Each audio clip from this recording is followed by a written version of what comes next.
بسم اللہ الرحمن الرحیم۔ رسول اللہ صلی اللہ علیہ وآلہ وسلم نے ارشاد فرمایا، ظلم و سرکشی اور قطع رحمی ایسے گناہ ہیں کہ ان کے مرتکب کو اللہ دنیا میں سزا دینے کے ساتھ ساتھ اسے آخرت میں بھی ذخیرہ کر لیتا ہے۔ رسول اللہ صلی اللہ علیہ وآلہ وسلم نے ارشاد فرمایا، ایمان کی 70 سے زائد شاخیں ہیں اور حیا بھی ایمان کی ایک اہم شاخ ہے۔ رسول اللہ صلی اللہ علیہ وآلہ وسلم نے ارشاد فرمایا، آدمی لوگوں سے مانگتا رہتا ہے حتیٰ کہ جب وہ روز قیامت پیش ہوگا تو اس کے چہرے پر کوئی گوشت نہیں ہوگا۔ رسول اللہ صلی اللہ علیہ وآلہ وسلم نے ارشاد فرمایا، صرف 3 جگہ پر جھوٹ جائز اور حلال ہے۔ ایک یہ کہ آدمی اپنی بیوی سے بات کرے تاکہ اس کو راضی کر لے، دوسرا جنگ میں جھوٹ بولنا، اور تیسرا لوگوں کے درمیان صلح کرانے کے لیے جھوٹ بولنا۔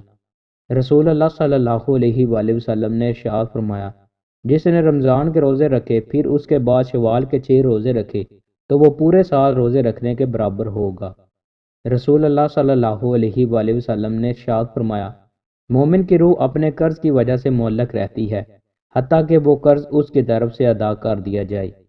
رسول اللہ صلی اللہ علیہ وآلہ وسلم نے ارشاد فرمایا، جسے کوئی تحفہ دیا جائے پھر اگر اسے میسر ہو تو اس کا بدلہ دے، اور جسے میسر نہ ہو تو وہ تحفہ دینے والے کی تعریف کرے، اس لیے کہ جس نے تعریف کی اس نے اس کا شکریہ ادا کیا۔ رسول اللہ صلی اللہ علیہ وآلہ وسلم نے ارشاد فرمایا، انسان جب صبح کرتا ہے تو اس کے سارے اعضاء زبان کے ساتھ اپنی عاجزی کا اظہار کرتے ہیں اور کہتے ہیں، تو ہمارے سلسلے میں اللہ سے ڈر، اس لیے کہ ہم تیرے ساتھ ہیں۔ اگر تو سیدھی رہی تو ہم سب سیدھے رہیں گے، اور اگر تو ٹیڑھی ہو گئی تو ہم سب بھی ٹیڑھے ہو جائیں گے۔ رسول اللہ صلی اللہ علیہ وآلہ وسلم نے ارشاد فرمایا، بلند آواز سے قرآن مجید پڑھنے والا اعلانیہ صدقہ کرنے والے کی طرح ہے، اور آہستہ قرآن پڑھنے والا چھپا کر صدقہ کرنے والے کی طرح۔ مذاق میں جھوٹ بولنے سے بچنے کا انعام۔ رسول اللہ صلی اللہ علیہ وآلہ وسلم نے ارشاد فرمایا، جو شخص مذاق میں بھی جھوٹ نہ بولے میں اس شخص کے لیے جنت کے درمیان میں ایک محل کی ضمانت دیتا ہوں۔ دوستوں، مزید اچھی ویڈیوز کے لیے ہمارے چینل کو سبسکرائب لازمی کریں۔ بہت شکریہ۔